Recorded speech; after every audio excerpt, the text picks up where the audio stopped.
In this video, we're going to go over what I believe is a fascinating first-hand look that I've been able to have with left-wing cancel culture.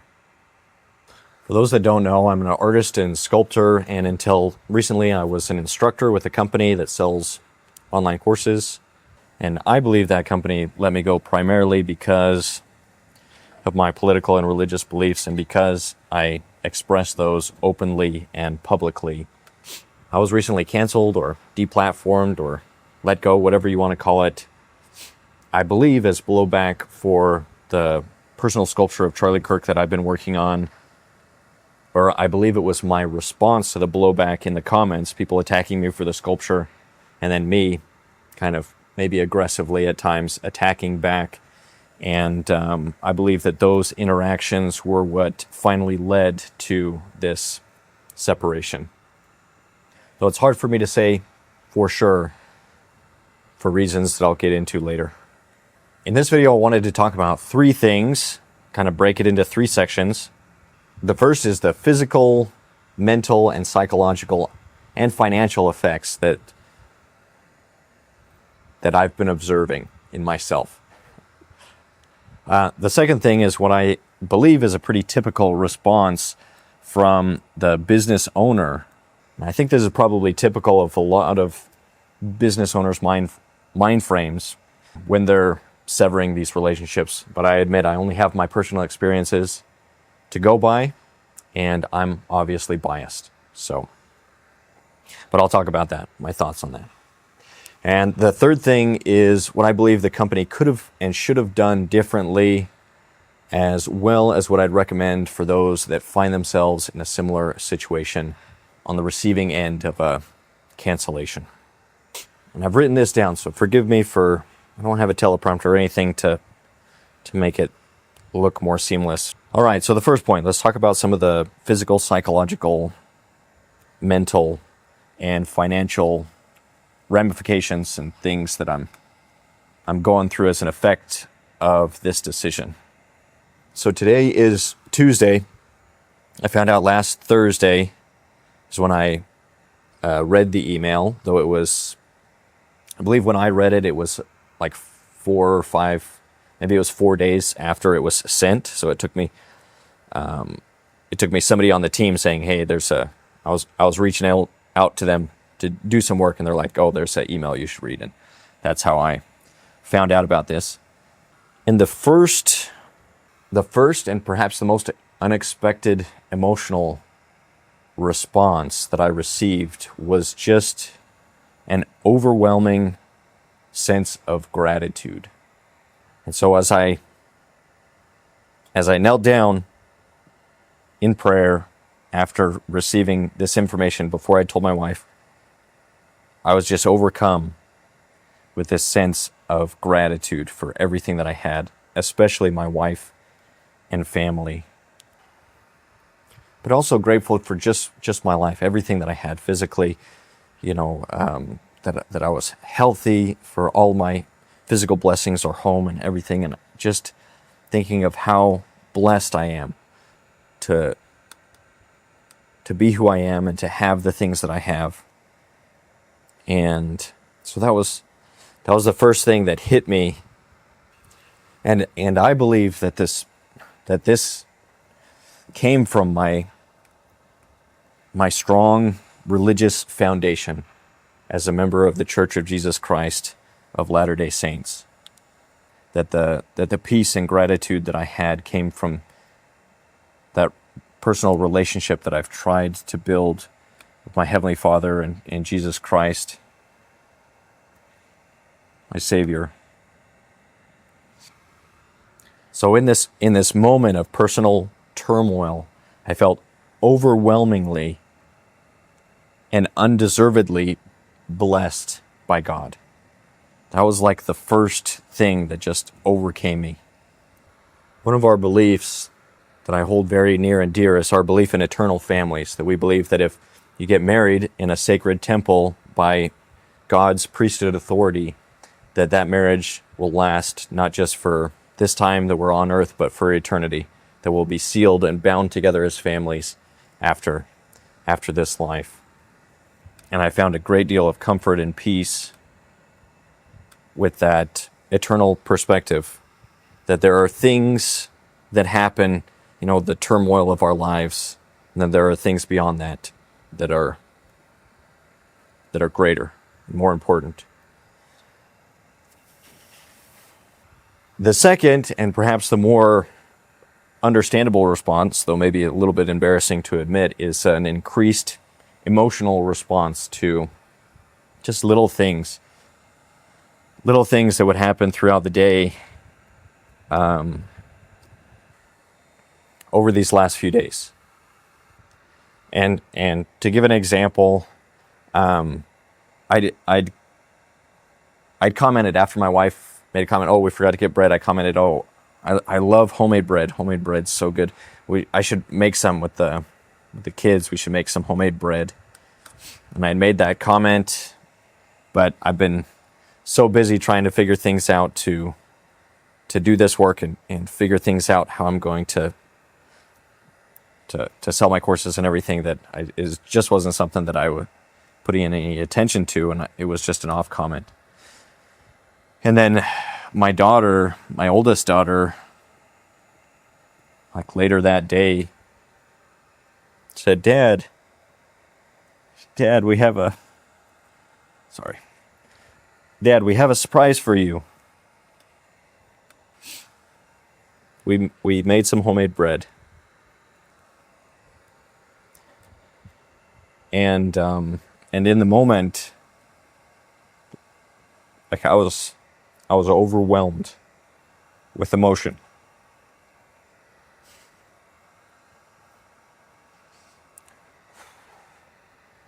I don't recommend this. Come on, be tough. You shouldn't cry on camera. I was overcome with emotion, gratitude, and love, the love I felt for that gesture. And I couldn't take it. I had to leave the room to compose myself because I was so grateful. And I felt so much love from my family just by that simple gesture of making some homemade bread. So I had to leave the room, and the tears, they wouldn't stop flowing. But there's been similar episodes where it's just little things just have a greater emotional impact on me. And I do find it harder to compose myself emotionally. But with these increases in emotion, I feel very little resentment or anger towards the company or the person that made the decision. In my heart, very little bitterness towards that. Okay, mentally, kind of mentally / physically, there's been like an extreme stress response that I felt. And so physically, my appetite has been dramatically reduced. I find myself struggling to have an appetite. Sleep is difficult. At night, I find it difficult to turn my brain off, and sometimes I've been trying to get up and if I can, just write down all the things that are going through my mind of the things that I should do, what I should be working on, ideas for content, or what if I should be doing these sculptures, or maybe it's like all these things coming up, like this storm of thoughts that just won't calm at night. And that's something that I haven't really, usually I have slept pretty good. I usually get a good night's sleep. And last night, for the first time in my life, I took some sort of thing that's supposed to help you sleep. It has zinc or whatever. It has magnesium and some other things that are supposed to help you sleep. That my wife had used in the past. I don't like taking any medication or anything, but it did help me sleep, and so I was able to sleep a little bit better last night. But for most nights, I was probably sleeping maybe 4 hours, and I did feel like physically my mind start to drain, and I think that also might have contributed to that like overly emotional state, that there's some sort of stabilizing effect that comes with sleep, and when you have trouble sleeping, that all your emotions and hormones and everything can kind of get out of whack, and so I think that was probably a factor as well. Psychologically, it's also been really interesting. It's been interesting because you feel all of this like social pressure, and there's people on both sides, making comments about what happened for it and against it, and all of this stuff. And I'd say that this is combined with the blowback that I got from Charlie Kirk's culture, and just being an openly conservative person. People like crazy feminists have reached out to my wife's personal channel. Like, she doesn't comment on my videos. I don't tag her in my content. And they've messaged her privately. And it's just like, when there's all of this blowback from strangers, it does make you, it makes you want to self-reflect and say like, oh, am I a jerk? Am I a bad person for holding these beliefs? And I can start to see, because you see people get canceled, and then you see their apology after that. There's usually some sort of apology. They come out and they publicly apologize, like, oh, I'm so sorry, and sorry for those that I offended. And you'll have to wait till the end of the videos to see if that's my reaction. Feeling that firsthand, you start to maybe understand that mob mentality, mob pressuring you, that it does psychologically, it has a destabilizing effect. You do kind of wonder, like, oh, am I crazy? Am I right in this situation? Am I wrong in this situation? All of those things. You start to second guess yourself, and it's interesting to be going through. And I do kind of see why so many buckle, and they fold, and they apologize, and they kind of cut out the legs from under the people that come to their defense. Like, there are people that have come to my defense and said this is the wrong thing. But I do see why so many people, apologize, and then they kind of take the wind, I think, out of the sails of the people that say, like, hey, we got your back. This shouldn't have happened. It's something that I have a better understanding of than I did before, of what's going through the mind of these people that have lost their income or their job or whatever because of some sort of political outrage. Financially, I'd say that the revenue was about 85% or so of our monthly income, somewhere around there. So financially, it was a big blow, because the company said that they would still pay commissions on sales between now and when they stop, or in sometime in January, but they've unlisted the course from being found on their site. So there's a lot of uncertainty of knowing exactly how much and how fast that 85% will be reduced to zero. If it's all going to be gone this month, or if it's going to kind of trickle down and then be gone. And then if I'll be able to, figure out a way to replace it on my own or whatever. But a lot of uncertainty in that regard. So financially, it's been a big blow. It's been a big blow. And I've really felt that weight, that financial weight and responsibility that I take on as a father, of it's my job. This is my job to provide for my family, to make sure that there's money in the bank, that there's food on the table, that there's a roof over our heads, and that that burden has been weighing on me. Okay, so that's kind of what I've been trying to observe in myself. Let's move on to the second part. We're going to talk about the business owner's response, which I feel like was typical. I don't think that my case is unique. I think probably a lot of business owners feel similarly as the owner that made this decision. So the owner said privately and has stated publicly that this has nothing to do with politics, nothing to do with my politics, nothing to do with any of that. This is entirely based on some conversations that he saw where he perceived that I was being a jerk, or I think he said a bully, in his case, a bully to people that I was responding to in the comments. But he saw them as students. So I guess these people reached out to him, said, "Hey, I'm a student, and this is." I assume that this is what happened. That they said this is a conversation, or this is something that one of your instructors said to me. What do you think about that? And I assume that that's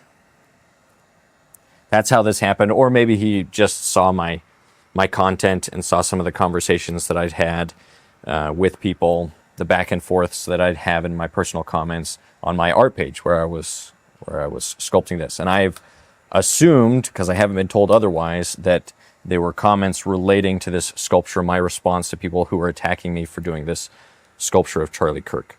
So it wasn't, and he would say it wasn't because of the sculpture of Charlie Kirk, it's how I responded to those who were attacking me in the comments, who turned out to be students or customers.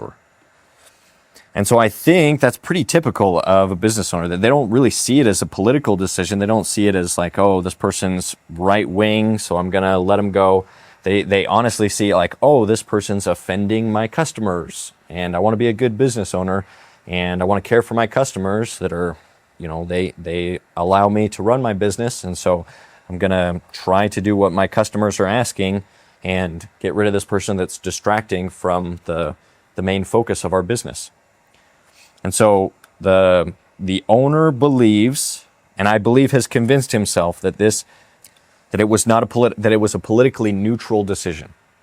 That it wasn't, it wasn't right or left. It was just kind of politically neutral.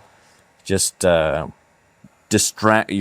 so obsessed with talking about these things that you're distracting from what your purpose is, which should be teaching. That's the view that was expressed. And I believe that he was genuine, that it was genuine. He genuinely feels that this is a politically neutral decision. Now, I don't believe that, and I'm not going to say that because I don't believe it's true. I believe that if it weren't for the political environment that we live in, that there would be nobody calling for me to be canceled in the first place. There would be nobody saying, oh, this guy, what a jerk for saying this or that. If I was a leftist, and I'm in the arts, so most people in the arts are more left-leaning. And so if I was a leftist and I had said the exact same things, then in the exact same way, just on another side of the aisle, I don't believe that this would have happened. I don't believe that this would be a conversation or a video that I'd be making. And I especially don't believe that this didn't have something to do with politics, because I had a conversation with the owner previously where he had asked me not to share my personal, political, religious beliefs on my art page. And so my art pages, like my Instagram and my personal YouTube channel, these are my personal pages. There's a separate place where I had video content for the company where I would advertise, and there was kind of a social media aspect to the company where teachers could engage with students. But I had never brought up any of my religious or political beliefs on those platforms, on the platforms owned by the company. They were all on my personal platforms, which I saw as my own personal my personal accounts. Even if I use them for art, I I'm interested in art, but I'm interested in religion. I'm interested in politics. And so I believe that artists should be able to express those interests publicly. And so because I believe that, that's what I would do. And when we had this conversation a while ago, where he'd asked me to stop sharing these, I let him know that that wasn't something I was willing to do. And I recognized the difficult position that that put him in, but that I had to be willing to say what I believe to be true on my personal accounts. That was something I was not willing to give up, partly because it wasn't something that I ever agreed to when we joined in the business relationship. That wasn't something that was mentioned ahead of time. And so when they came after and said, hey, can you kind of self-censor some of these beliefs, it wasn't something I was willing to do. And I let them know, and then they let me know that, okay, well, we can't really advertise your content, your courses and stuff as much as others, because others, there may be more advertiser friendly. You're becoming less advertiser friendly because of the things that you're saying, and so we can't advertise your stuff as much as the other courses. And I accepted that. I said, you know what, this is what I feel I have to do, and I'm going to accept the consequences of that, whatever those might be, whatever you feel like might be. It's been fascinating. There's been some responses by leftists in the comments. It's fascinating to watch because they'll side with the owner and say, yes, this isn't political. This wasn't a political thing. This guy's just a jerk. He basically canceled himself because he wouldn't shut up about his, like, saying all the stuff he believes. So he's really just canceling himself. So they'll say on the one hand, like, this isn't a political thing. And then on the other hand, right after that, they'll say, and this guy deserved to be canceled because look, like, all the things that he was saying, the sculptures he was doing of Charlie Kirk or whatever it is, like, so they'll say, like, it wasn't a cancellation, but if it was, it's a good thing because he deserved to be canceled. He canceled himself. I saw that. He canceled himself for just saying things that I believe. Canceled myself. So I do find that to be an interesting, like, cognitive dissonance where somebody in the same comment will say, this had nothing to do with politics. Also, this guy's politics are garbage and it's a good thing that he was canceled. And I support it 100%. It's like, okay, all right. If that's what you're going with, okay. So something atypical of this particular cancellation that I think is a little bit different is I was never actually given the specific conversations that I had with those that complained, or those I was told that there were conversations that I seemed to be more aggressive in my engagement with students, they would say, with my engagement with students. But again, these were just haters in the comments to me. They didn't say, hey, I'm one of your students from one of your courses, and then blah, blah, blah. They would just attack me.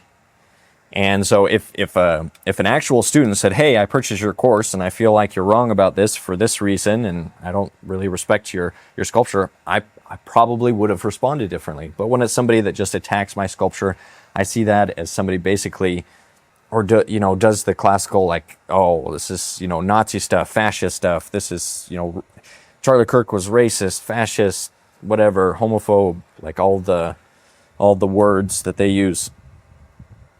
When I see that, I just see that as a hate comment. And then, yeah, maybe I did it. Maybe I did respond aggressively. Maybe I did. But I don't know, because for all I know, maybe somebody just invented a conversation entirely.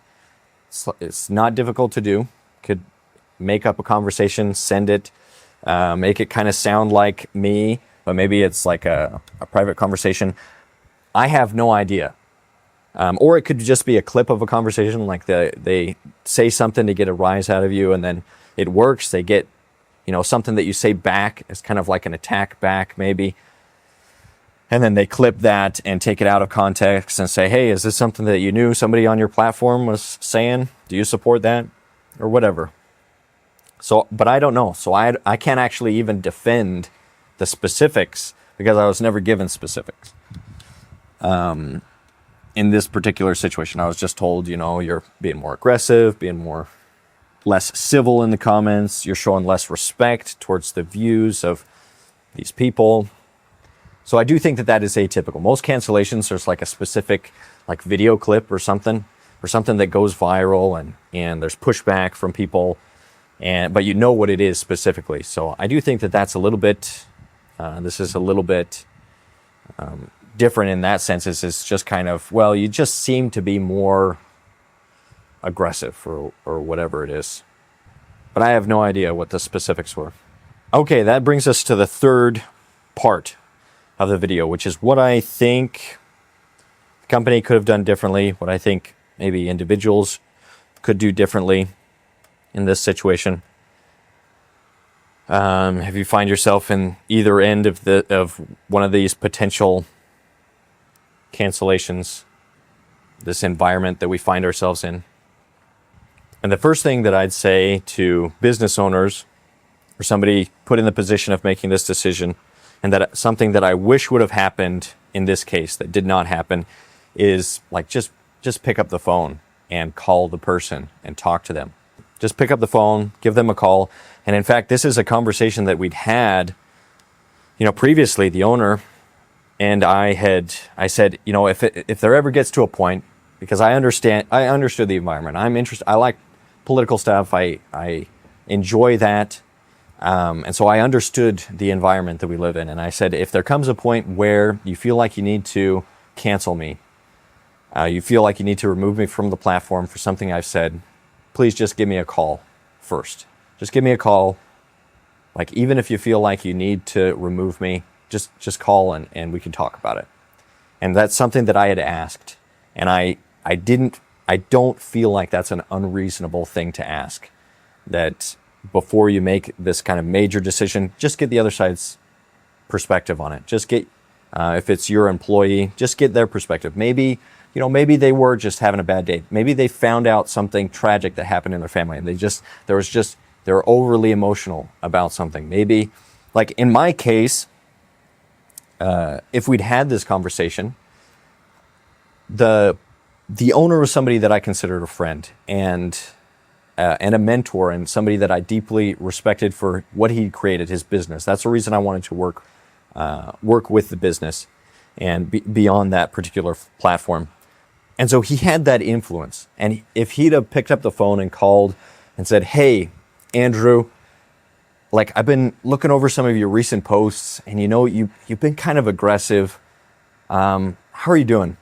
Is everything okay? You seem a little bit more aggressive than usual. What's going on? If he would have called and said something like that or something similar, or even just, hey, you're making these comments and it's kind of, some of these people you have to remember that they're your students, or maybe they supported you on our platform, and so you have to kind of keep that in mind as you're engaging with people. If he would have come to me and said those things, I think I would have taken that to heart. And I can't say for sure what I would have said, but I think I would have said, you know what, you're probably right. I probably have been a little bit too aggressive on my social media posts. And then I would have explained that I felt like in this particular situation, that I felt like those that were attacking me for sculpting Charlie Kirk, that Charlie Kirk had died. The way I see it, Charlie Kirk had died for believing and publicly saying many of the things that I believe and that I say publicly. And so he was publicly assassinated, as far as I know, from an LGBT domestic terrorist that saw what he was saying as hateful and wanted to cancel him permanently. That's what happened to Charlie. That the same things that people are saying to me in the comments, that same energy, that same environment is what fostered or fueled this environment where people feel justified, or the shooter felt justified as a way to stop hate, to end the life of somebody that's my same age, that was also a husband and a father, that had little kids that are my kids' age. And so when I see that in the comments, when I see somebody reacting like that and saying, well, this guy was a fascist, well, he was a bigot, he shouldn't have been killed, but you have to understand where the shooter was coming from. It's like, it upsets me, okay? I get upset. And perhaps I've said things that went too far. The owner emailed me about it. In the email, he kind of inferred that I wasn't being peaceful in my responses. And I have never and would never encourage violence against an innocent person for something that they said, or for belonging to any particular group. I don't believe in that. That's not something that I believe in, that political violence is justified. And so I would never call for violence in the comments. And so I did feel like that was an unfair characterization that was sent to me in the email when they were letting me go, that they were inferring that I wasn't peaceful in the comments, or that I was somehow calling for violence by responding aggressively to those who were attacking me. So that's the first thing. Like just pick up the phone, give them a call, get their side of it. Maybe they're wrong. Maybe you will, if you're the business owner, maybe you will still want to be like, this is somebody that I'd really rather not be working with. But maybe they're just going through something. Maybe they're just upset. Maybe like this public assassination of somebody that they respected just upset them. And so maybe that was the case. And maybe they were overreacting publicly because of it. Maybe. The second thing that I think business owners could do, and that would be beneficial, is just give it some time. I think, I suspect that this business owner just kind of became upset. Maybe he saw a comment that was, he's just like, this guy's running his mouth again. I'm just fed up with it. And I imagine that was probably the attitude that he made this decision in. I don't know his mindset on it, but that's probably what it was. He's just kind of being a jerk. I don't want to be in this business relationship with a jerk. And so let's just cut ties. Now, with this particular company, I think it would have been more professional to say, hey, we've already made the decision. Give me a call, say, hey, we've already made the decision. But we're gonna allow you to sell through the Christmas season, and then after that we're gonna have to part ways. And that would have not only given me some time to start to move things over, these video courses that I've made, to start to move them to another platform, but then it also just would have, in this business, typically, we have these down months, and then kind of the November, December, there's Black Friday and some other things. And so there's usually a little bit of a boost in sales. And it just would have, for me personally, and maybe I'm being selfish, but for me personally, it would have given me just a little bit of a boost of income to be able to figure out the next step, what's happening next. And the way it happened, where my stuff was removed and the videos on YouTube were removed, and that's kind of how it's advertised, just happened so fast that it was just a lot. And I would have appreciated just a little bit more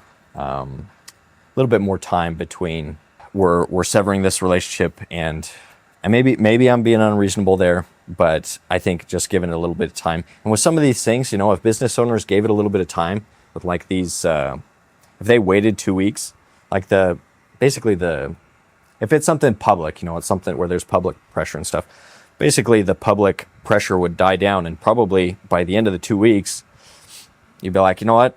There's not even really anybody calling for this anymore. People were going crazy for a couple days, but now it's kind of died down. I think that would be the case in most business situations. But when business owners have this kind of knee-jerk reaction of like, that's the last straw, like I'm done with this, and then they make this decision, maybe it wasn't the right one. And I don't believe that this was the right business decision for that company. I don't think it was a good thing. And I'm not and I have not. I won't mention the company or the owner. Well, there was a video that I did where I did, but I'm not going to in the future. So I've decided that's that I'm not going to do that anymore. I won't take down what I've put up because it was honest in how I was feeling, and but I'm not going to. I won't mention the company or the owner because I'm not calling for a boycott. I don't think, for one thing, we're in the arts. I don't think it would be a very effective for a conservative to say like I'm basically the only one. Actually, there's a few conservative in the arts but they unlike me, they're wise enough to keep their opinions to themselves. I'm just an idiot over here running my mouth. So I'm getting off track. So I'm just saying that these are things that I think would be beneficial. So that's the other thing, is just give it some time. If there's some social pressure to make a decision really quick, give it some time. Maybe it'll blow over. And then the last thing that kind of goes with the picking up the phone and giving a call is just get if it's your employee, if it's their side of it, just get their side of it. Like, at least know what that is. If it's a video clip or something where you see the end of it, or even if it's a conversation, maybe you didn't see the whole conversation, or maybe you were given a clip out of context, or maybe something was fabricated entirely. Maybe, and I'm not saying that this was the case for me, but nowadays there could be an AI video of somebody doing or saying something that's just completely fabricated, and it can look very convincing. And so just giving them a call and saying, like, hey, like, I saw this. What's happened? What's going on? And so getting their side of it, I think, is also just a good idea. If you're somebody that has that responsibility over a business, over employees, or that you just are in the position to make that decision, getting their side of it before you make any decision, or like publicly denounce anyone or anything like that. I think just doing that is also something I see as beneficial, as a good idea, a good way to do business. And so I should, and I do want to mention that the business owner himself says, you know what, this has nothing to do with your sculpture of Charlie Kirk. That's not at all how I saw it.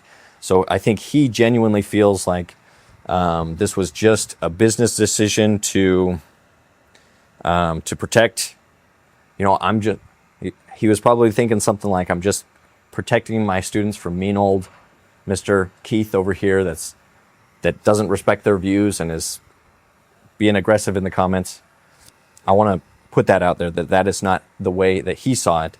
However, I do believe that those that pushed him to the breaking point, that those that constantly complained and created an environment where he actually believed that I'm just a jerk, that I'm just a meanie, just a bully in the comments, that I'm like going around and stalking leftist students and like figuring out a way to attack them, as opposed to them just attacking me, and me kind of my knee-jerk reaction of like, I don't know. I don't even know what I said. So I don't know. But I think he was so, like, he'd gotten that feedback so much that he actually just started to believe it.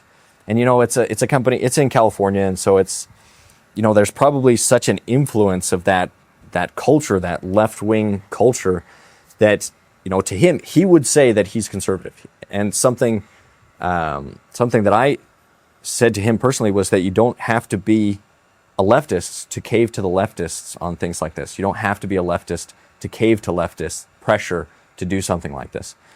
And so even though he wasn't personally politically motivated, he was just trying to do what was best for the company. He was just trying to provide the best product he could and remove things that he felt were distractions from the company fulfilling its goals. Now, I do think that those people that got him to finally make the decision, that they were entirely politically motivated. And that's why I say that it was a left-wing cancellation. I believe that to be true. I believe that if I was left-wing in the arts, that this would not be happening. And so even though the owner didn't have that in mind, I believe that that's what this is. And I believe it was the wrong it was the wrong decision to make. And lastly, I said I'd talk about what I recommend people do if you find yourself in a similar situation of being canceled. I want to make it perfectly clear that I apologize to no one. I apologize to no one, and I have nothing but disgust for the woke mind virus that drives people insane to the point where they think it's appropriate to contact somebody's employer and remove their ability to provide for their families for saying something that's true, or for saying something that they view as offensive, or for saying some normal thing in the comments section on their personal accounts, to nag employers over normal conversations in the comments section. If you're that type of person, the type of person that would call for this type of cancellation, that would go around to a company and try to get them to remove somebody, I could fit the amount of respect I have for your worldview inside of a sphere that occupies zero space. I have no respect for your worldview, for how you see the world and how you act out your views. And frankly, the people that reached out to the company to try to get me removed because of my religious and political beliefs, they're the ones that should have been removed from the platform. The business owner should have said, you know what, you're the type of person that tries to get somebody canceled for saying what he believes on his private account. You're not welcome on our platform. And here's a refund, here's a full refund. We're not interested in your business. Because this company is about teaching, and this instructor has done nothing on our platform. This was his personal account, and he has the freedom to express his personal beliefs on that account. That's what I wish the company would have done. I wish they would have stood up for me. That isn't how it went down. I've said what I believe to be true, and I've fought for what I believe to be right. And I'll continue to do that, regardless of the consequences. I honestly feel like the business owner does not understand me. I think that's the problem. Those on the conservative side like to say leftists just don't understand us, but it really is true. Like, he just didn't understand that I could believe in something so fervently that I would continue to say what I believe to be true, even if that meant consequences for me, even if that meant that maybe I couldn't, maybe even if that meant financial instability, or even if that meant potentially putting myself in a situation where an assassin would want to do the same thing to me as happened to Charlie Kirk. Like, the beliefs that I hold, I value over my life. Saying what I believe to be true, fighting for what this country was founded on, these are fights that I believe are worth having. And as an artist, I should be able to express that. Now, I do want to say that when I say that I have contempt for those on the left, I'm talking specifically about those that would contact somebody's employer for a normal conversation. I'm not talking about people that have said, hey, I like your content, I'm on the left, kind of disagree with you about many things, but or I disagree, or even that argue with me. Oh, have you thought about this point or something? I'm not talking about those people. If you're willing to have a conversation in good faith, I'm always willing to have those conversations. With whatever voice I have, with whatever platform I'm given, I will say what I believe to be true. And I'll stand up for what I believe is right, because I believe that the good, the true, and the beautiful is worth fighting for. And maybe that'll cost me, and maybe it'll cost me my career.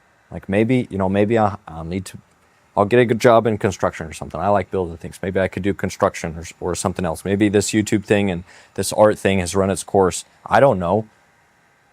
But if that's the price I have to pay for being able to say what I believe, then that's the price I'm going to pay. Because I'm not gonna self-censor. It's not going to happen. And that's the choice that I've made. And it's what I'm going to stick to. Let the consequences follow. All right. Stay creative, stay productive, and I'll see you around.